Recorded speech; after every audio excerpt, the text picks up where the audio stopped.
Hello everyone, कैसे हैं आप सब।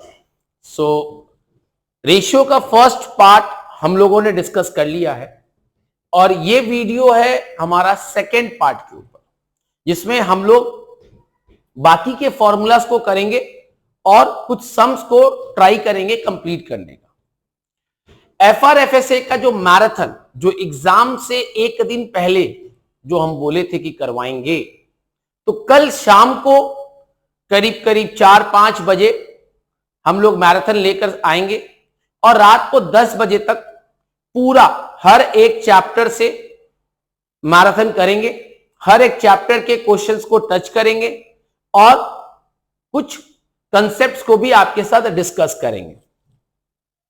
एफएम का पेपर अच्छा नहीं बना। अगर आपको यह लगता है कि आप थ्योरी कर आए और आपका पेपर अच्छा है, तो वो अच्छा नहीं कहलाता है। देखो, एफएम में क्वेश्चन नंबर 1 तो जैसा मैंने बोला था श्योर शॉट था, वो फंसा। क्वेश्चन नंबर 2 जो आपका कैपिटल बजटिंग पे था वो भी आया। ऑपरेटिंग साइकिल मेरे इंपॉर्टेंट में था, वो भी आया। अब उसके बाद सम्स पे बात करें तो लिवरेज का सम्स बहुत अच्छा सम्स दिया था। नहीं, लिवरेज का सम्स तो नॉर्मल था, वो हमारे इंपॉर्टेंट में से फंस गया था। वो मैंने बोला भी था कि देखो ये ट्रेंड सीयू फॉलो कर रहा है, ये आ रहा है। कैपिटल बजटिंग में मैंने कहा था कैपिटल रेस्टिंग कर लो, मैंने कैपिटल रेस्टिंग अपने इंपॉर्टेंट में दिया था। हाँ, उससे थोड़ा सा लेवल ऊपर था, बट हाँ उसी लॉजिक पे। उसके बाद आपका वर्किंग कैपिटल नॉर्मल था। कोई बच्चा बेवकूफी कर दिया, वेजेस ने निकाला, अरे मेरा बच्चा जब तक मजदूर काम नहीं करेगा काम कैसे होगा, हवा में थोड़ी काम होता। तो इतना बेवकूफी करने से तो नहीं चलता। थर्ड ईयर के स्टूडेंट से आप कॉस्ट ऑफ कैपिटल और डिविडेंड पॉलिसी का सम्स बड़ा स्टैंडर्ड सम्स था, मतलब सीए इंटर लेवल के सम्स को उसने टच किया। कुछ बच्चों ने कहा कि सर रेशियो नहीं दिया था कॉस्ट ऑफ कैपिटल में। अरे बच्चा, जो रेशियो मतलब अमाउंट नहीं दिया था। बेटा एक बात को याद करो, आप अमाउंट से प्रोपोर्शन बनाते थे ना। वो प्रोपोर्शन क्या था, वो वेट क्या था, वो रेशियो ही तो था। तो रेशियो आपको दे दिया था, राइट। तो रेशियो दिया हुआ था बेटा, आप ध्यान नहीं दिए। वो रेशियो ही वेट है, उसी वेट से आपको मल्टीप्लाई करके कॉस्ट ऑफ कैपिटल निकाल लेना था। बस इतना सा था। सम्स ट्रिकी था, बड़ा नहीं था, ट्रिकी था। एफआरएफएसए का पेपर मेरे हिसाब से इजी आएगा, मतलब बहुत टफ नहीं आएगा जैसा पिछले साल आया था। होल्डिंग नॉर्मल रहना चाहिए, उम्मीद वही है। बाकी देखो क्या होता है, प्रैक्टिस अपना अच्छा से करो। और कल हम लोग 4 बजे 4:30 मैं कोशिश करूंगा जितना जल्दी मैं स्टार्ट कर पाऊं। मैं आपको सब मैसेज इंफॉर्मेशन टेलीग्राम पे दे दूंगा। अगर आप अभी तक टेलीग्राम चैनल पे ऐड नहीं हुए तो जल्दी से इसको स्कैन कर लीजिए और टेलीग्राम चैनल पे ऐड हो जाइए। कई बच्चों का वीडियो पे मैसेज आ रहा था, सर वो 3 इंपॉर्टेंट क्वेश्चन। अरे बेटा इसको स्कैन करो, उसी में एफआरएफएसए का इंपॉर्टेंट का पीडीएफ है। पहले प्रैक्टिकल है, लास्ट में थ्योरी है, वही थ्योरी करके जाना है। ओके, चलो टाइम वेस्ट नहीं करते हैं और जल्दी से जल्दी रेशियो का हम लोग लास्ट क्लास 2 टॉपिक को कवर कर लिए थे, that was liquid ratio and solvency ratio. आज हम लोग डिस्कस करेंगे बेटा एक्टिविटी रेशियो। तो ध्यान देना बेटा, देखो फॉर्मूला अगर याद नहीं है तो फिर आपके साथ बहुत खराब हो जाएगा। अच्छा, तो एक्टिविटी रेशियो, एक्टिविटी रेशियो के अंदर में सबसे पहला आता है ट्रेड रिसीवेबल टर्नओवर रेशियो। इसको हम लोग डेटर टर्नओवर रेशियो के नाम से भी जानते हैं। प्रॉपर नेम है इसका ट्रेड रिसीवेबल टर्नओवर रेशियो। ना ध्यान से देखो, ट्रेड रिसीवेबल का मतलब ही होता है डेटर प्लस बीआर। सेम 5 में जब आप बैलेंस शीट पढ़ रहे थे तो ट्रेड रिसीवेबल के अंदर में आप यही 2 आइटम को डालते थे। टर्नओवर का मतलब होता है सेल्स, जिसको आप रेवेन्यू फ्रॉम ऑपरेशन के नाम से जानते हो। परफेक्ट। नाउ ध्यान से समझो, डेटर का जन्म कैसे होता है। सर डेटर कब आता है? सर सेल्स करने से आता है। नहीं सर, सेल्स करने से नहीं आता, क्रेडिट सेल्स करने से आता है। कैश सेल्स से डेटर का जन्म नहीं होता। जब आप क्रेडिट सेल्स करोगे तब डेटर आएगा, और डेटर से बीआर का जन्म होता है। मतलब ये दोनों कहीं ना कहीं क्रेडिट सेल्स से ही आता है। तो फॉर्मूला क्या बन गया, देखो फॉर्मूला सामने सामने बन गया। सर इसका जन्म क्रेडिट सेल्स यानी क्रेडिट आरएफओ से आता है, divided by average trade receivable. Sir what is average trade receivable? तो एवरेज का मतलब होता है opening plus closing divided by 2। Opening trade receivable plus closing trade receivable divided by 2। याद रखना, अगर क्वेश्चन में ओपनिंग नहीं दिया है तो हम यही मानेंगे कि क्लोजिंग ही मेरा एवरेज है। ऐसा इसलिए मानते हैं कि हम ये मानते हैं कि जो क्लोजिंग है वही मेरा ओपनिंग है, क्योंकि क्लोजिंग और ओपनिंग सेम हो गया तो एवरेज भी वही फिगर आएगा, इसीलिए क्लोजिंग ही एवरेज बन जाएगा जब ओपनिंग इन्फॉर्म नहीं रहेगा। दूसरा फॉर्मूला है ट्रेड पेएबल टर्नओवर रेशियो। देखो अब इससे तुम दूसरा फॉर्मूला फटाक से बना लोगे। ट्रेड पेएबल का मतलब होता है creditors plus bills payable, sorry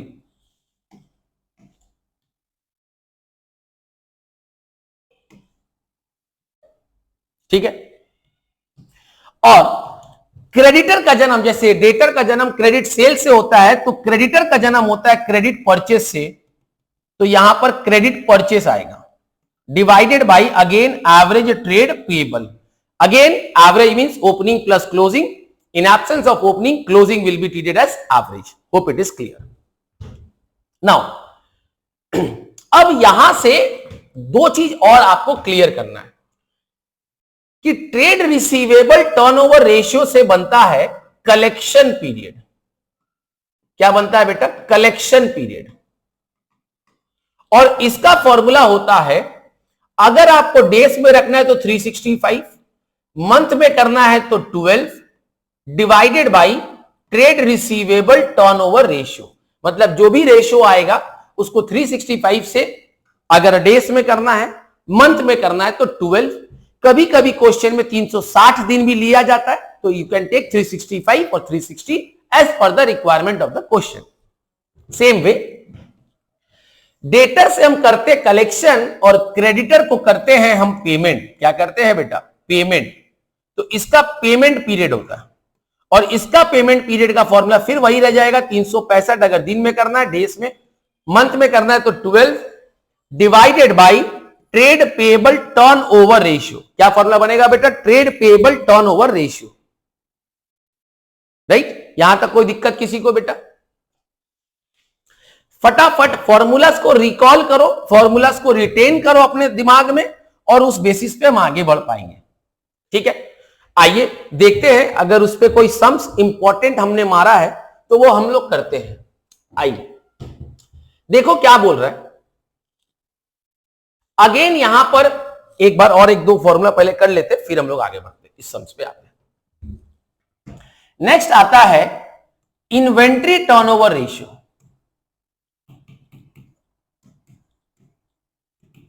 और उसका फॉर्मूला है cost of goods sold divided by average inventory. Now cost of goods sold को हम लोग cost of revenue from operation भी कहते हैं, और एवरेज इन्वेंट्री का मतलब ही होता है opening inventory plus closing inventory divided by 2, जिसको आप ओपनिंग स्टॉक या क्लोजिंग स्टॉक भी कहते हैं। ठीक है, अब यहां पर जो सीखने की चीज है वो ध्यान दीजिएगा बेटा। Cost of revenue from operation कैसे निकल सकता है? तो इसका दो तरीका होता है, सेल्स यानी revenue from operation minus gross profit.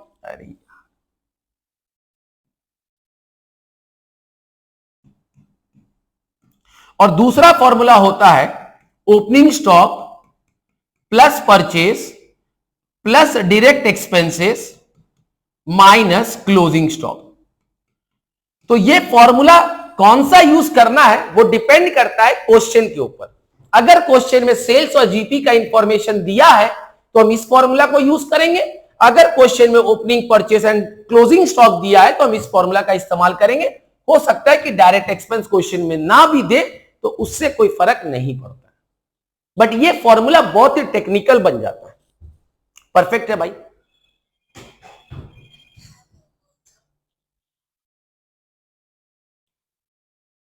Okay हाँ, तो अब ये फॉर्मूला आपको क्लियर हो गया। अब यहां से हमें मिलता है कन्वर्सन पीरियड। क्या मिलता है बेटा? इन्वेंट्री कन्वर्सन पीरियड बोलते हैं। सेम वे जैसे बेटा देखो, एक से दूसरा फॉर्मूला सीखो। डेटर से होता है कलेक्शन, पेबल से होता है पेमेंट और इन्वेंट्री का होता है कन्वर्सन। ट्रेड रिसीवेबल में क्या किए बेटा, 365 से ट्रेड रिसीवेबल डिवाइड किए कलेक्शन में। पेमेंट में क्या किए, 365 से पेमेंट किसका है, ट्रेड पेबल का, तो ट्रेड पेबल से डिवाइड किए। अब खुद बताओ कन्वर्सन पीरियड में फॉर्मूला क्या होगा, 365 या 12 divided by inventory turnover ratio. I hope this is clear, पक्का पक्का, कोई दिक्कत यहां पे। तो एक्टिविटी रेशियो खत्म हो गया। अब इसके साथ अगर वर्किंग कैपिटल टर्नओवर रेशियो बोल दे तो बहुत सिंपल फॉर्मूला, देखो कभी भी टर्नओवर हमेशा ऊपर रहेगा। फिक्स्ड एसेट टर्नओवर बोल दे तो turnover bye fixed asset, working capital turnover बोल दे तो turnover bye fixed working capital. तो ये बड़ा इजी फॉर्मूला, उसमें ज्यादा माथापच्ची नहीं करना, माथापच्ची इधर है। आइए अब हम लोग समझ लेते हैं क्या बोला क्वेश्चन में। नंबर 1 5 मार्क्स के लिए इंपॉर्टेंट है। एवरेज इन्वेंट्री है बेटा 3,60,000, डेटर है 2,40,000, इन्वेंट्री है 6 गुना, इन्वेंट्री नहीं होगा, it will be inventory turnover ratio. Gross profit ratio है 10%, credit sales to total sales. Now question को समझो क्या पूछा है। पूछा है बेटा एवरेज कलेक्शन पीरियड। अपने दिमाग में फॉर्मूला बनाओ। एवरेज कलेक्शन पीरियड सर अभी बताया 365, लेकिन यहां बोल दिया 360, तो 360 डिवाइडेड बाई ट्रेड रिसीवेबल आएगा, टर्नओवर रेशियो आएगा ना। कनेक्शन बनाना सीखो। अब ट्रेड रिसीवेबल का फॉर्मूला क्या बनता है बेटा, तो ट्रेड रिसीवेबल टर्नओवर रेशियो का फॉर्मूला होता है credit sales divided by debtor. Perfect है ना सर, डेटर हमको दे दिया है, हमको कोई प्रॉब्लम नहीं है, डेटर मुझे मिल गया, ये वाला डेटा मुझे मिल गया। क्रेडिट सेल्स चाहिए, तो यहां बोला कि क्रेडिट सेल्स और टोटल सेल्स का रेशियो दिया है। तो बेटा जब तक आपको टोटल नहीं मिलेगा तब तक आप क्रेडिट नहीं निकाल पाओगे। मानते हो ना इस बात को? हां सर, तो टोटल चाहिए सर, सेल्स टोटल में चाहिए, और यहां पे डेटा आपको इन्वेंट्री का दिया। सर समझ नहीं आ रहा, कोई बात नहीं, इस इन्वेंट्री टर्नओवर रेशियो के फॉर्मूला को पुट करो। तो क्या कहता है, cost of goods sold divided by average inventory. यही है ना फॉर्मूला बेटा। ये कितना टाइम्स बोला, 6 गुना। सीओजीएस हमको नहीं पता, लेकिन एवरेज इन्वेंट्री दे दिया है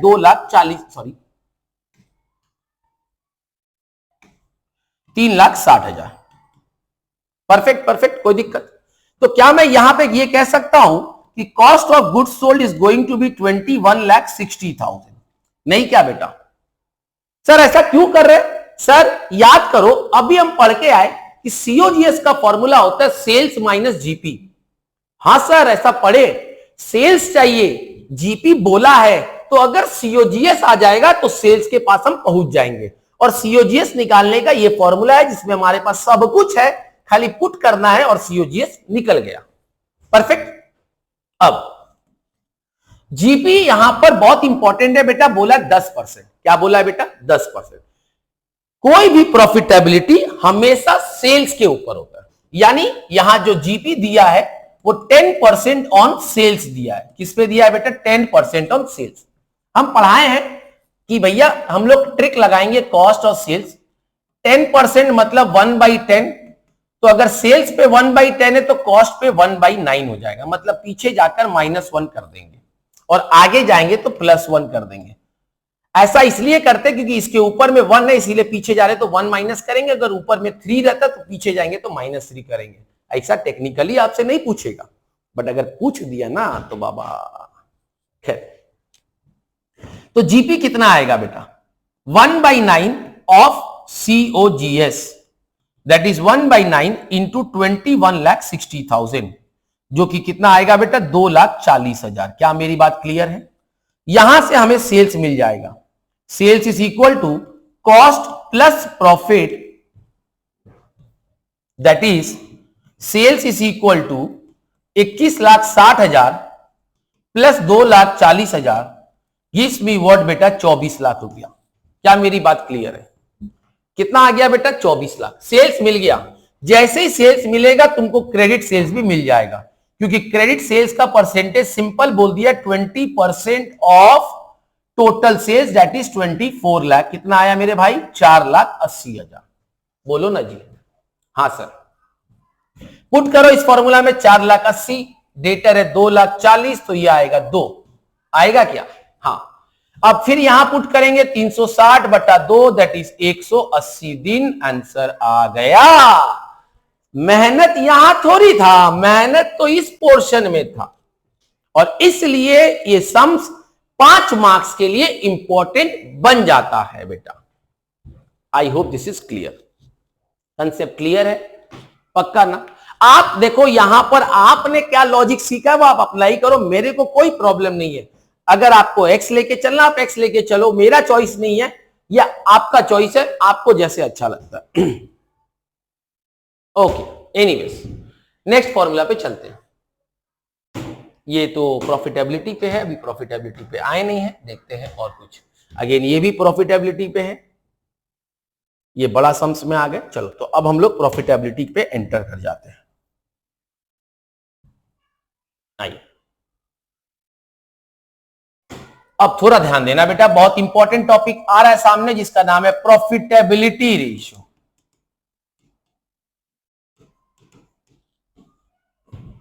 प्रॉफिटेबिलिटी रेशियो के अंदर में कुछ तो बहुत सिंपल है, that is GP ratio.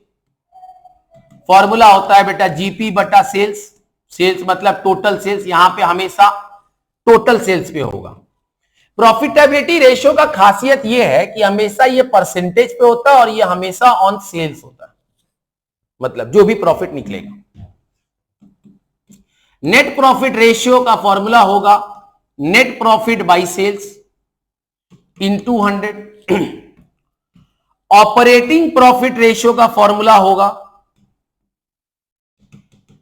Operating profit by sales into 100। देखो ट्रिक समझो, सब सेल्स के ऊपर है, बस पुट करना है। ऑपरेटिंग कॉस्ट रेशियो का फॉर्मूला होगा operating cost divided by sales into 100। और सबसे बड़ी बात यह है कि इस दोनों का यानी ऑपरेटिंग कॉस्ट और ऑपरेटिंग प्रॉफिट का जो सम होगा वो हमेशा 100% होगा, हमेशा 100% होगा। मतलब मान लीजिए क्वेश्चन में ये 30% दिया है तो ऑटोमेटिकली ये 70% हो जाएगा। मतलब इन दोनों का जो टोटल होता है वो हमेशा 100% होता है मेरा बच्चा। यहां तक किसी को कोई दिक्कत है तो जल्दी से बता दीजिए। Right, I hope this is clear. Now अब आया इंपॉर्टेंट बात। सर जीपी हमको पता है कैसे निकलता है, एनपी भी कहीं ना कहीं पता ही है, चलो मैं फिर भी एक बार आपको समराइज कर देता हूं। जीपी का मतलब हो गया sales minus cost of goods sold, बोल देंगे जीपी, हां या ना। एनपी के लिए हम क्या बोलेंगे, GP minus all indirect expense plus all indirect income. सारा इनडायरेक्ट एक्सपेंस और इनडायरेक्ट इनकम वेदर ऑपरेटिंग और नॉन ऑपरेटिंग, उससे हमें कोई फर्क नहीं पड़ता, नेट प्रॉफिट वैसे निकलेगा। परफेक्ट।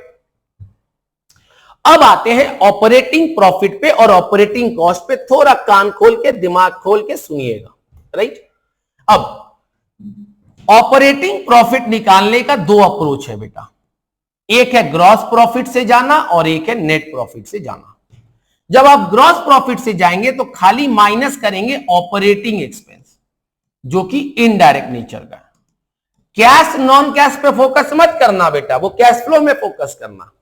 ये ऑपरेटिंग एक्सपेंस है like depreciation, bad debt, salary, rent, इन सारी चीजों को हम ऑपरेटिंग एक्सपेंस बोलते हैं। या सीधा सीधी बोले बेटा, इसके अंदर में कौन आएगा मैं बताता हूं, रुक जाओ। दो ही कैटेगरी आते हैं बेटा, एडमिनिस्ट्रेटिव एक्सपेंस और सेलिंग एंड डिस्ट्रीब्यूशन एक्सपेंस। बस बेटा बस, यही है दो। तो ग्रॉस प्रॉफिट से अगर ये माइनस कर दे तो हम कहां पहुंच जाएंगे बेटा, ऑपरेटिंग प्रॉफिट में। नेट प्रॉफिट में जाना पड़ा तो उल्टा जाना होगा, थोड़ा तकलीफ बन जाता है, plus all non operating expense, ये थोड़ा तकलीफदायक हो जाता है। ठीक है बेटा। अब ऑपरेटिंग कॉस्ट निकालने का फॉर्मूला सिंपल सा फॉर्मूला है, cost of goods sold plus administrative expense plus selling and distribution expense. ये सारा खर्चा हमारा ऑपरेटिंग कॉस्ट होता है।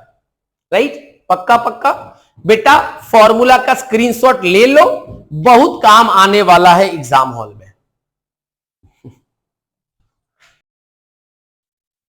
सारा फॉर्मूला का स्क्रीनशॉट ले लो, स्क्रीनशॉट का बाद में बहुत मारामारी चलता है, ले लो स्क्रीनशॉट। राइट, आई अब हम लोग थोड़ा सम्स देखते हैं तो इस पे और अच्छे से कंसेप्ट क्लियर हो पाएगा। जो कर पाएंगे वो करेंगे, बाकी देखा जाएगा। क्या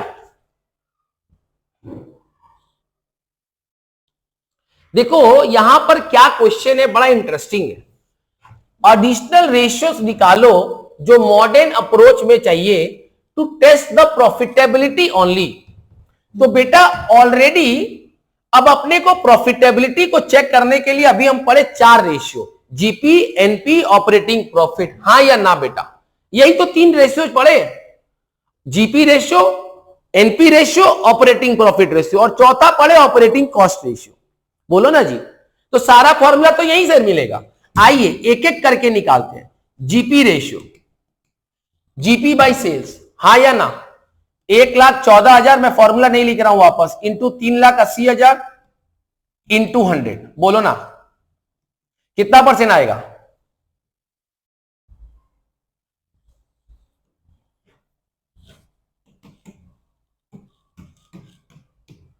30%। पक्का, पहला पॉइंट क्लियर हो गया। सर नेट प्रॉफिट रेशियो, तो नेट प्रॉफिट दिया नहीं है, लेकिन अभी हम बताए थे कि जीपी से अगर जाना हो तो आप एडमिनिस्ट्रेटिव और सेलिंग दोनों को माइनस कर दो, नेट प्रॉफिट आ जाएगा। बोलो, पढ़ाए थे बेटा, ये जनरल के लिए 5 मार्क्स के लिए इंपॉर्टेंट है बेटा,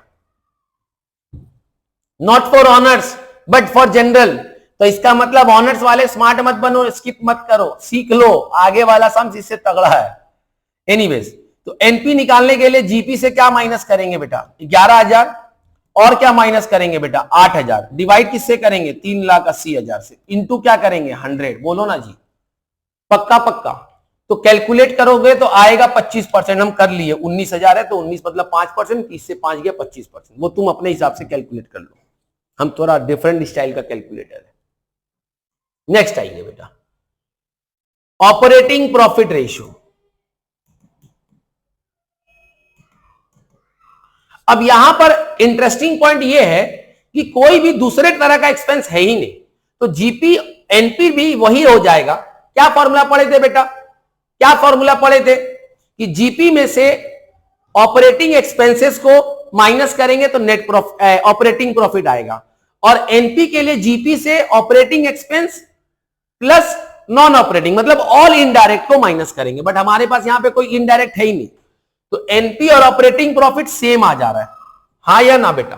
25%। Very good sir. Operating cost ratio का फॉर्मूला क्या था बेटा? फॉर्मूला पे मत जाओ, मैंने अभी क्या बताया कि अगर ये तुमको पता है, ये कितना आया? 25%, क्योंकि ये नेट प्रॉफिट के बराबर ही रह जाएगा। फिर कह रहा हूं, अगर इसके अंदर में कोई भी अदर एक्सपेंस रहता, अगर कोई भी अदर एक्सपेंस रहता, हाँ कहां थे बेटा? कि अगर ऑपरेटिंग प्रॉफिट हमको पता रहेगा, सॉरी, हाँ, अगर इस क्वेश्चन में अदर एक्सपेंसेस कुछ भी रहता, अदर इनडायरेक्ट एक्सपेंस कुछ भी रहता, तो नेट प्रॉफिट रेशियो निकालते समय माइनस कर देते अदर एक्सपेंसेस। लेकिन ऑपरेटिंग प्रॉफिट का तो वही फॉर्मूला है, gross profit minus administrative minus selling. Screenshot लियो, चेक कर लो।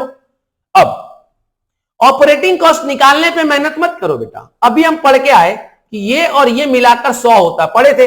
तो बेटा अगर ये 25 है तो वो कितना हो जाएगा? 100 माइनस 25, दैट इज 75%। बोलो क्लियर?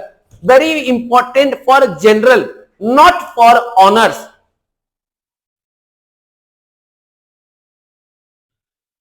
तगड़ा सम्स फॉर ऑनर्स इसलिए इंपॉर्टेंट है क्योंकि इस तरह का क्वेश्चन इस बार हमको लगता है कि ऐसा 2 ही पे पूछ सकता है। देखते हैं क्या होता, बाकी तो ऊपर वाला जानता है। सेल्स कितना है बेटा क्वेश्चन में? 10 लाख। ग्रॉस प्रॉफिट है 33, 1/3% ऑफ सीओजीएस। नाउ ध्यान दो बेटा, ग्रॉस प्रॉफिट बोल रहा है 1/3 ऑन कॉस्ट, यही बोला ना बेटा? अरे 33 1/3 मतलब 1/3 होता है। अभी पढ़ के आए थे कि सर देखो मैं फिर करता हूं, कॉस्ट सेल्स ग्रॉस प्रॉफिट 1/3 है, आगे जाएगा तो क्या बन जाएगा 1/4, पीछे आएगा तो माइनस, आगे जाएगा तो प्लस, तो ये क्या बना, ऐसे लिखोगे और 1/4 ऑन सेल्स। ये जो ट्रिक यूज कर रहे हो इसको ऐसे टीचर को लिख के देना, तभी टीचर तुमको मार्क्स देगा, राइट। अब आइए, तो ग्रॉस प्रॉफिट कितना आएगा, 1/4 on sales that is 10 lakh,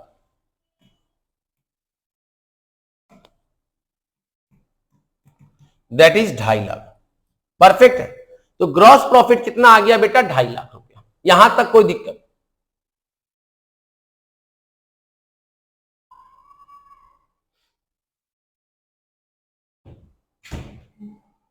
check कर लो, अच्छे से देख लो बेटा। अच्छा बेटा, तो ग्रॉस प्रॉफिट तो मेरा निकल गया 2.5 लाख। नेक्स्ट क्या बोला बेटा, नेट ओवरहेड प्रॉफिट है, गलत बोल रहा कुछ, नेट ऑपरेटिंग प्रॉफिट होगा या तो नेट प्रॉफिट होगा, दोनों में से कुछ एक होगा मेरे हिसाब से। It should be net operating profit only, हाँ, it should not be net overhead profit, it should be net operating profit. तो थोड़ा सा मिस्टेक है टाइपिंग में, थोड़ा देख लीजिएगा। नेट ऑपरेटिंग प्रॉफिट कितना बोल रहा है बेटा, 25% ऑफ ऑपरेटिंग कॉस्ट, और office overhead to selling and distribution overhead कितना दिया बेटा, 3:2, यही है ना, बोलो ना जी। अब अगर हम ऑपरेटिंग प्रॉफिट या ऑपरेटिंग कॉस्ट पता कर ले तो मेरा काम हो जाएगा, नहीं क्या।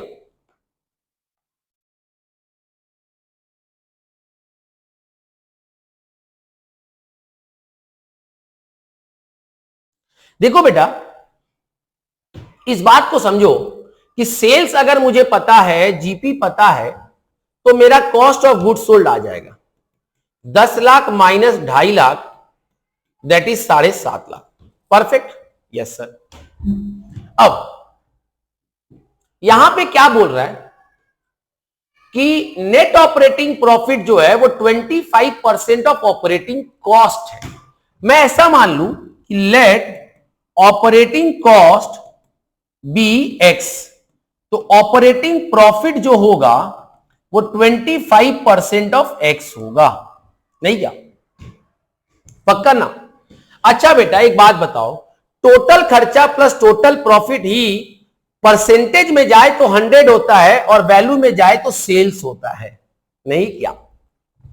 अरे अभी पढ़े ना, operating profit plus operating cost हमेशा 100 होगा। भाई 100 इसलिए होगा क्योंकि सेल्स 100 होता है रे, इसीलिए इसका वैल्यू में क्या लिख लिए, 100 लेने से तो सॉल्व नहीं होता, क्योंकि यहां एक्स लिए तो सेल्स ले लिए, तो क्या हम लिख सकते हैं एक्स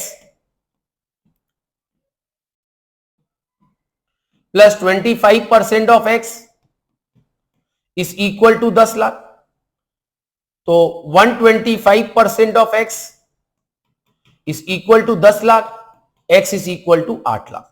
ऑपरेटिंग कॉस्ट मेरा निकल गया, तो क्या मेरा ऑपरेटिंग प्रॉफिट निकल जाएगा, हाँ सर निकल जाएगा, 10 लाख नहीं, sorry I am sorry, I am sorry, I am sorry. Operating profit का फॉर्मूला क्या पुट करना है, ध्यान दीजिए, क्या बोला बेटा, operating profit 25% of x, 25% of x, x मतलब 8 लाख, तो ये कितना हो गया 2 लाख, यहां तक कोई दिक्कत, पक्का, श्योर है।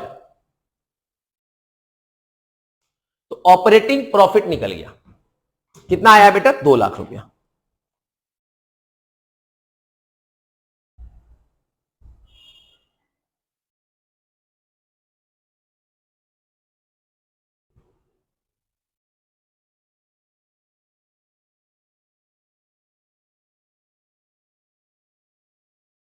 अब नेक्स्ट इंपॉर्टेंट बात, ऑपरेटिंग प्रॉफिट निकल जाने के बाद हम नेक्स्ट आगे बढ़ेंगे,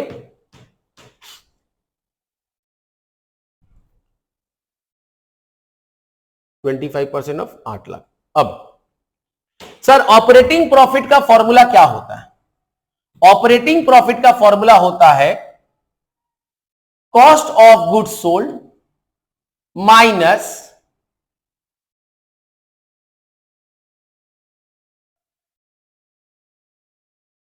नहीं, एक सेकेंड, ऑपरेटिंग कॉस्ट का फॉर्मूला क्या होता है बेटा? Cost of goods sold plus operating expense. हम अभी पढ़ के आए थे, और ऑपरेटिंग एक्सपेंस का मतलब होता है selling and distribution. Operating cost 8 lakh, ये 7.5 लाख का ऑपरेटिंग एक्सपेंस मेरा निकल जाएगा। Therefore operating expense is going to be 50,000 rupees. Yes और नो? अब क्या बोला बेटा? ऑपरेटिंग एक्सपेंस के अंदर में क्या क्या होता है? ऑफिस ओवरहेड होता है और सेलिंग ओवरहेड होता है। तो इसको दोनों के रेशियो में बांट दो 3:2 में। तो ऑफिस ओवरहेड और सेलिंग एंड डिस्ट्रीब्यूशन ओवरहेड के रेशियो में बांटेंगे 3:2, तो आएगा कितना? 30,000 और 20,000।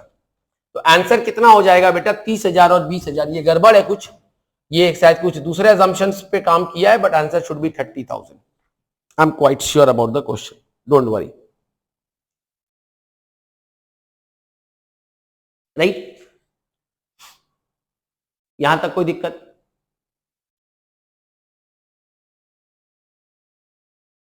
I am quite sure, don't worry. अगर उस क्वेश्चन में कुछ गड़बड़ी है तो अलग बात है, but I am quite sure about my solution, so tension मत लो। इस तरह का सम्स बहुत इंपॉर्टेंट रोल प्ले करने वाला है, तो ध्यान दीजिएगा बेटा।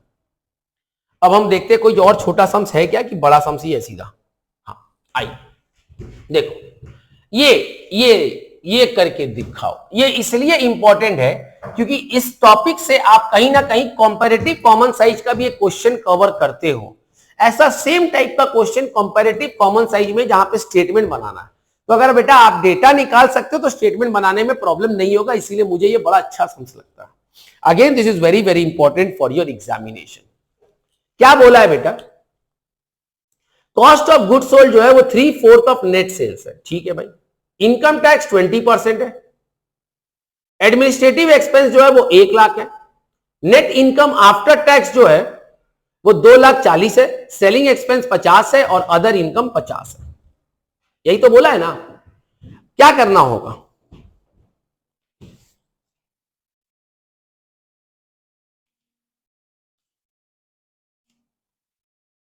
चलिए फोकस करिए क्वेश्चन पे, बुद्धि लगाइए, क्या करना है।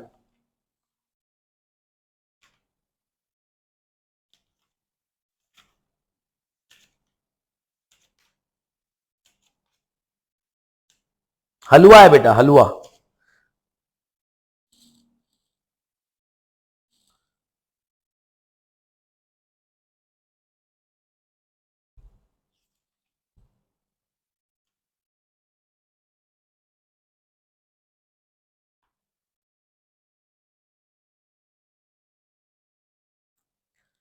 मेरे को लगता है ना वो 20% ऑफ नेट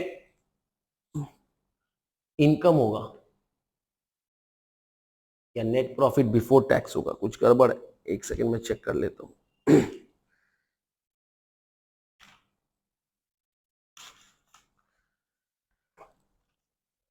एक मिनट दीजिए बेटा, मैं चेक कर लेता हूं। मुझे लगता है कि वही होगा।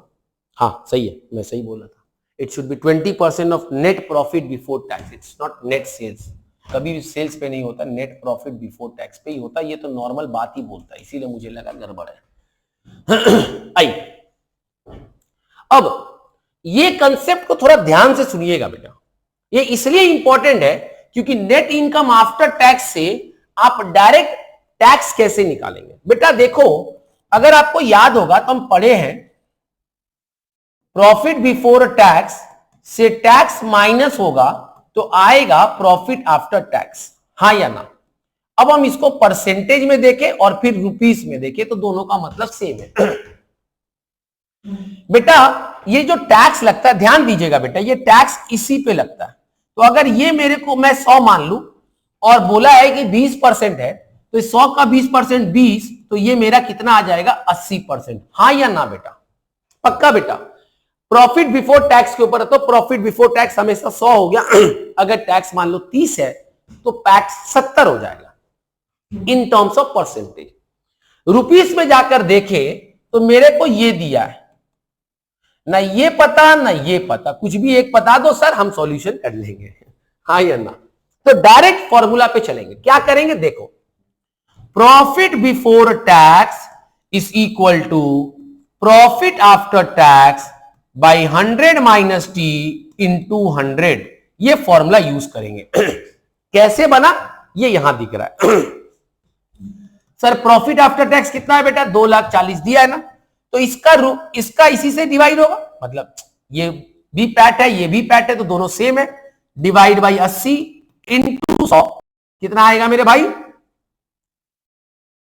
3 लाख। तो मेरा प्रॉफिट बिफोर टैक्स कितना आया बच्चा? 3 लाख रुपया। कोई दिक्कत यहां तक? देख लीजिए।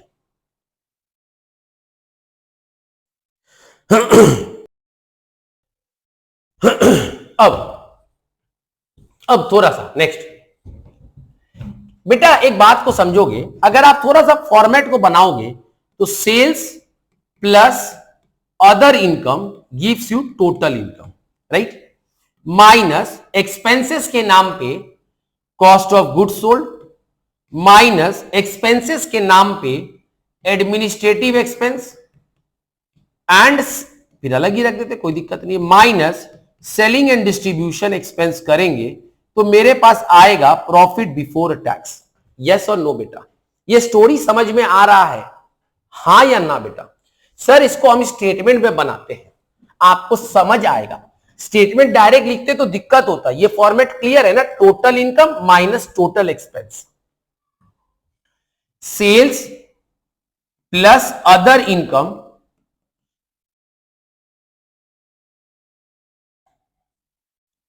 माइनस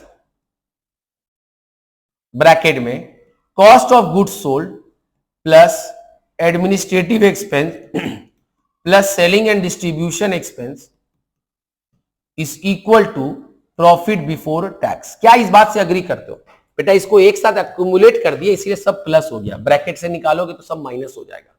मेरी बात समझ में आ रही है? बच्चा परेशान, सर इधर आपने माइनस लिखा इधर आपने प्लस। अरे बच्चा इसको ब्रैकेट में दिए ताकि तुमको थोड़ा इजी हो जाएगा। अब पहले देखो तुम्हारे पास क्या है, बहुत इंपॉर्टेंट पॉइंट। अदर इनकम है? हाँ है। कॉस्ट ऑफ गुड्स सोल्ड नहीं है।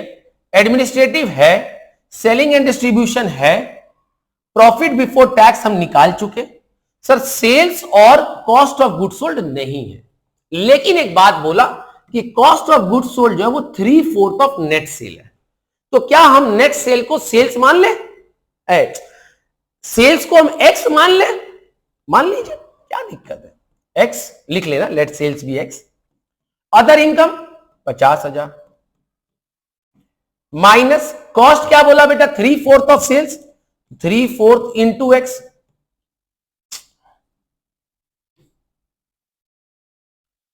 प्लस एडमिनिस्ट्रेटिव कितना है बेटा? 1 लाख और ये है 50,000, तो मैं डायरेक्ट लिख देता हूं 1.5 लाख। और ये क्या बनेगा बेटा मेरे पास? 3 लाख रुपया। हाँ या ना बेटा?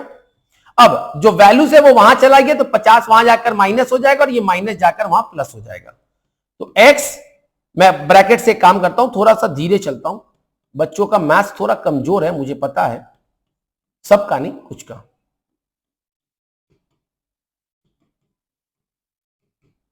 राइट? माइनस प्लस सब माइनस में कर दिए। अब ये प्लस वहां जाकर माइनस हो जाएगा और ये माइनस जाकर वहां प्लस हो जाएगा। तो कितना बना? ये x और 3/4 x सॉल्व करेंगे तो x/4 आएगा। 50 वहां जाकर माइनस हो तो 2.5 लाख और 1.5 लाख वहां जाकर प्लस हुआ तो 4 लाख। तो x का वैल्यू निकल जाएगा क्या? x is equal to 16 lakh. बोलो ना, x मतलब क्या? x मतलब क्या? सेल्स कितना? 16 लाख। तो सर COGS निकल जाएगा? हाँ sir, 3/4 of 16 lakh that is 12 lakh. Sums खत्म बेटा। कंपैरेटिव कॉमन साइंस में ऐसा ही क्वेश्चन आएगा जिसमें पूरा फॉर्मेट बनाना है, और ये बिना सीखे फॉर्मेट नहीं बना सकते।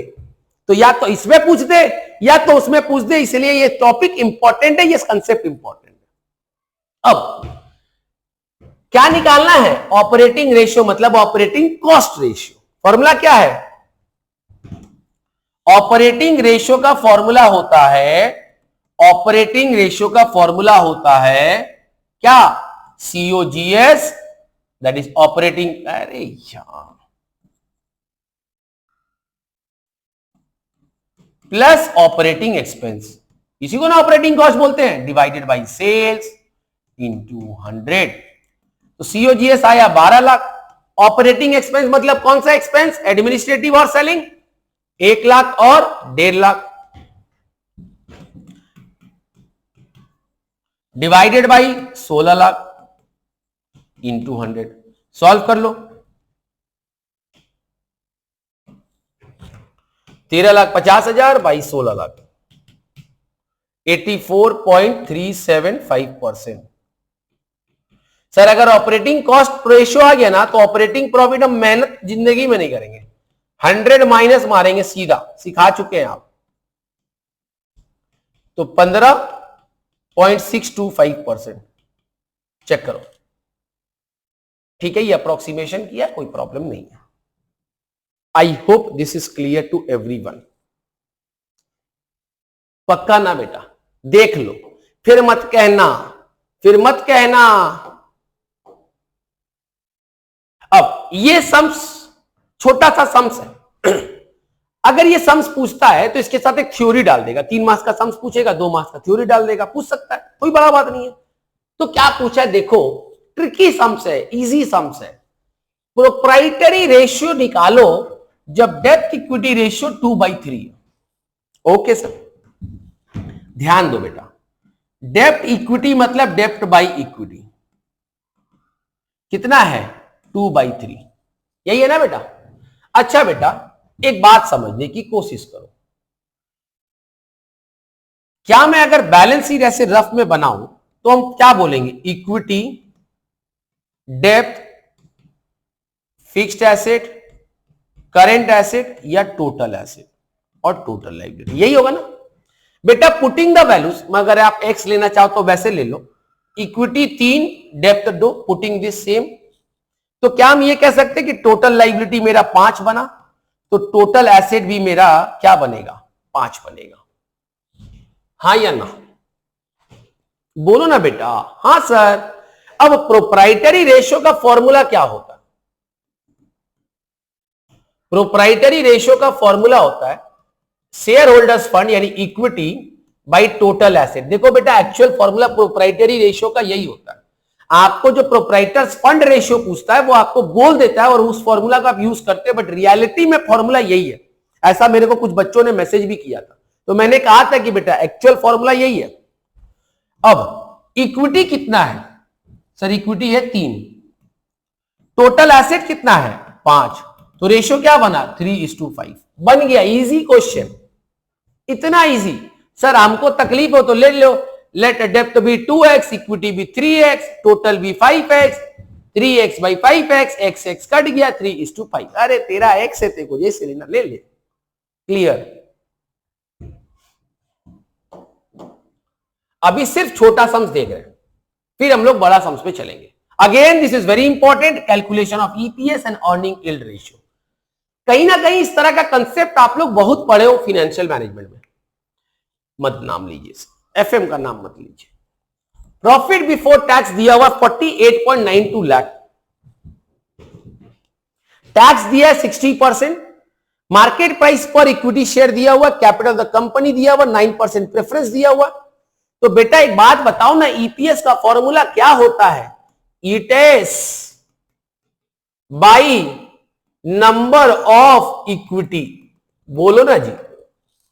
एटेस निकालने के लिए हम बचपन से पढ़ते आ रहे हैं, प्रॉफिट बिफोर टैक्स में से टैक्स निकला, बना profit after tax, minus PD निकला तो बना एटेस। नहीं क्या? तो प्रॉफिट बिफोर टैक्स 48.92, टैक्स इसका 60% निकाल लो।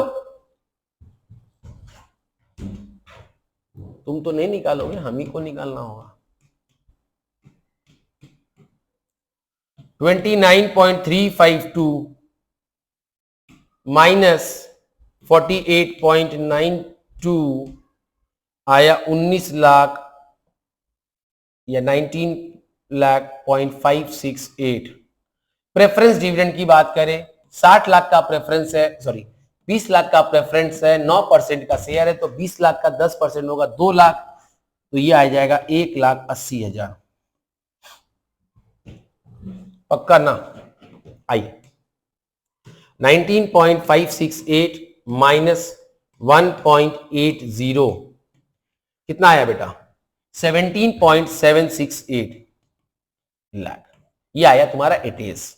ईपीएस निकल जाएगा 17,768,000 divided by number of equity debt is 30,000, divide कर दो 17,768 3 तो 0 डिवाइडेड बाई 30,000, कितना आया 592। अरे एक जीरो ज्यादा आ गया रे।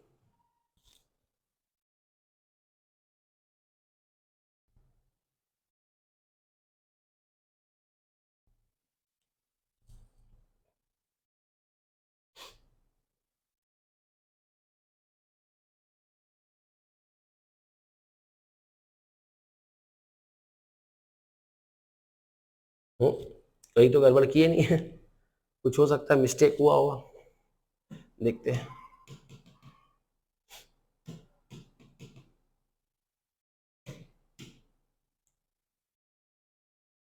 ठीक है,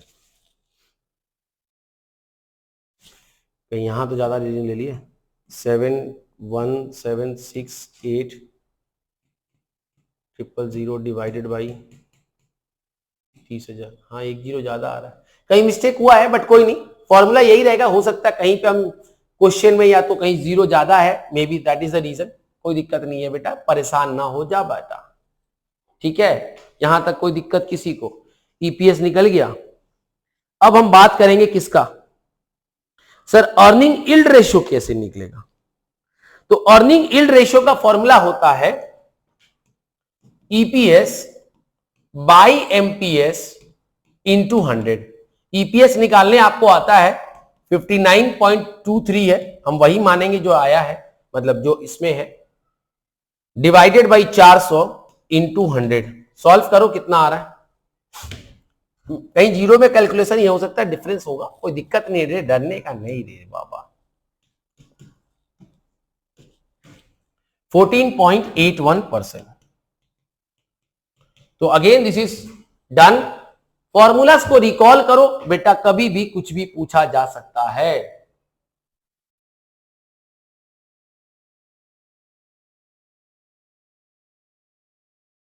I again short type sums.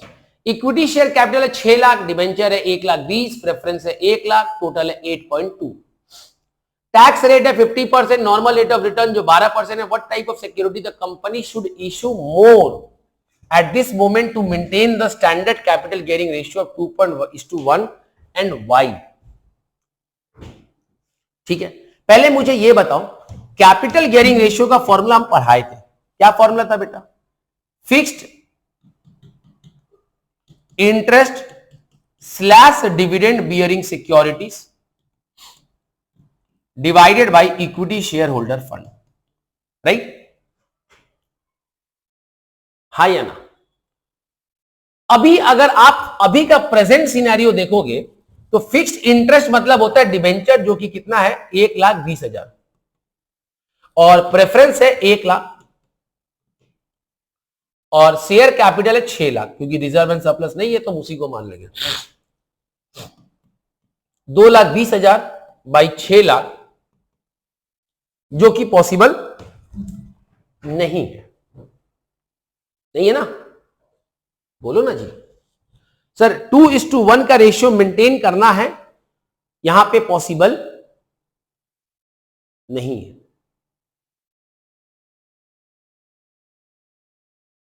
अब बताओ,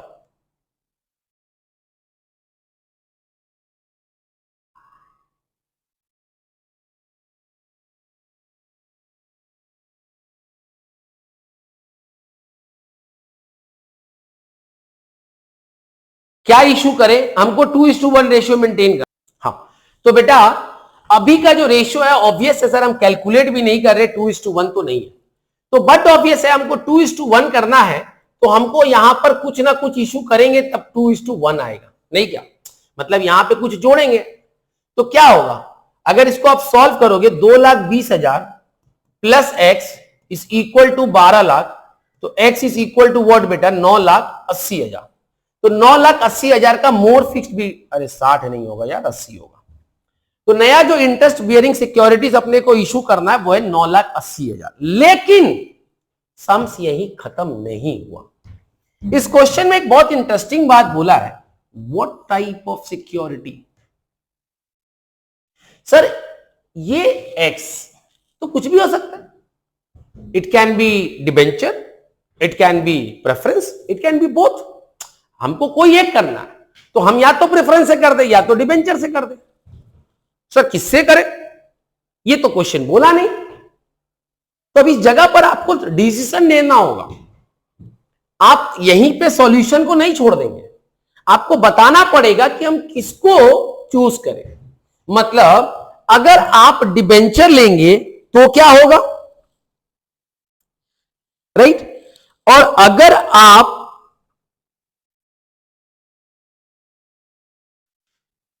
प्रेफरेंस लेंगे तो क्या होगा। तो उसके लिए हमें चार्ट बनाना पड़ेगा, और चार्ट बनाने के लिए हमको चाहिए earning before interest and tax. Option 1 that is debenture, और option 2 that is preference share capital. ये आपको बताना पड़ेगा बेटा, आप सिर्फ यहीं पे सम्स को नहीं खत्म कर सकते। किसको करें, which type of security should be issued. Sir हम उसको करेंगे जहां पे मुझे प्रॉफिट ज्यादा होगा, लिवरेज यही कहता है, रिस्क कम, कॉस्ट कम, प्रॉफिट ज्यादा, रिटर्न ज्यादा। तो हम उसको प्रेफर करेंगे, उस सिक्योरिटी से जहां पे मुझे प्रॉफिट ज्यादा होगा। तो उसके लिए हमको चाहिए ईबीआईटी। अब सर ईबीआईटी तो दिया ही नहीं है यार, है जमेला रे। लेकिन बेटा ईबीआईटी का फॉर्मूला होता है, लिख लो, capital employed into normal rate of return. क्या होता है बेटा, capital employed into normal rate of return. Normal rate of return है 12%, है ना, क्वेश्चन में दिया हुआ है बेटा। चाहे आप प्रेफरेंस करो चाहे आप डिबेंचर करो, करोगे 980। पहले से तुम्हारे पास कैपिटल इंप्लॉयड में 8,20,000 है, 9,80,000 नया जुड़ गया तो 8 और 9 17, 18 लाख रुपया हो गया। नहीं क्या, नहीं समझा सर? पहले से मेरा कैपिटल स्ट्रक्चर में ये है, हम चाहे प्रेफरेंस लाए चाहे डिबेंचर लाए, 980 आएगा, 980 और 8,20, अल्टीमेटली मेरा टोटल कैपिटल इंप्लॉयड कितना हो गया, 18 लाख। सर नया वाला क्यों ले रहे? अरे बाबा कुछ तो करेंगे, करने के बाद तो कैपिटल इंप्लॉयड 18 ही हो जाएगा। तो 18 लाख का 12% कितना होता है, 1,80,000 और 36, 2,16,000। तो ईबीआईटी कितना आएगा बेटा, 2,16,000। अब अगर आप डिबेंचर लोगे तो आप इंटरेस्ट दोगे। पहले से मेरा 1,20 का 11% मतलब कितना हो गया, 1,20,000 का 10% होता है 12,000 और 1% होगा 1,200 यानी 13,200। पहले से मेरा इंटरेस्ट है, हाँ या ना? या ऐसे कर लेते, थोड़ा सा और मेहनत कर लेते हैं।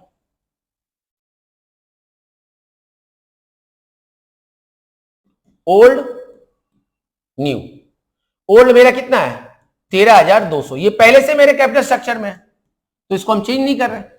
अगर आप डिबेंचर के नाम पे 980 इशू करोगे 11% का रेट लेकर, तो 980 का 11% कितना होगा, कैलकुलेट करो बेटा।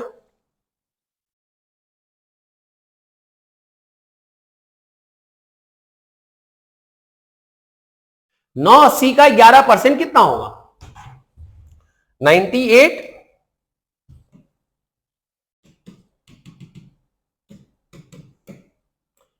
1,07,800 रुपया। तो ये मेरा नया जुड़ जाएगा 1,07,800 रुपया। लेकिन यहां तो प्रेफरेंस से करें तो डिबेंचर का इंटरेस्ट यहां पे आने वाला नहीं।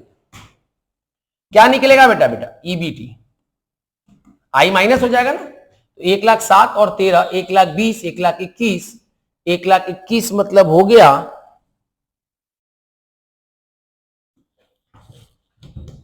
2,16,000 माइनस 1,00,000, अरे यार 1,21,000, 95,000। इधर जाए तो 2,16,000 माइनस 13,200 कितना आएगा, 2,02,800। परफेक्ट। ईबीटी से क्या माइनस होगा बेटा, टैक्स। कितना परसेंट है टैक्स, 50%। लगा दो 50%, 47,500 और 1,01,800। बचा क्या बेटा 47,500 और यहां पर भी बचा 1,01,800। ये क्या आ गया बेटा अर्निंग आफ्टर टैक्स। इसमें से प्रेफरेंस डिविडेंड माइनस करेंगे। पहले से प्रेफरेंस डिविडेंड 1 लाख का 7% मतलब 7,000 पहले से है। इधर भी 7,000 पहले से। न्यू की बात करें तो यहां तो आएगा नहीं, लेकिन यहां आएगा 9,80,000 का 7%। 9,80,000 इंटू 7%, 68,600। 68,600 ये कितना आया 40,500। ये कितना आया 1,01,800 माइनस 7,000 माइनस 68,600।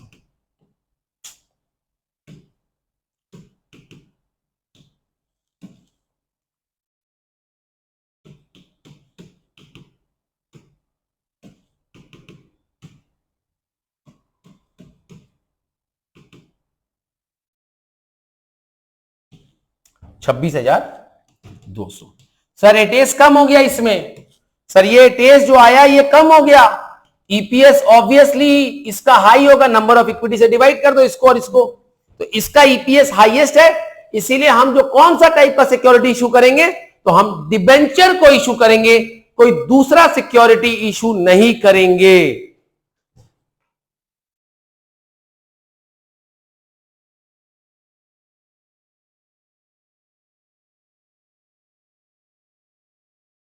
देखो बेटा तगड़ा सम्स है, सेफ रहो।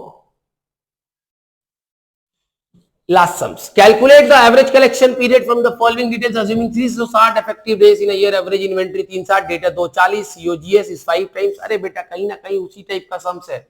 COGS है, एवरेज इन्वेंट्री है, यहां से निकलेगा मेरा सेल्स, हाँ या ना? पक्का निकल जाएगा।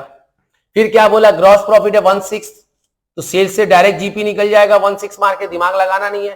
Credit sales to total sales दिया हुआ। अरे बाबा ये तो सम्स करवाए हैं, ट्राई करो खुद से, सब चीज मेरे ऊपर मत पड़ो।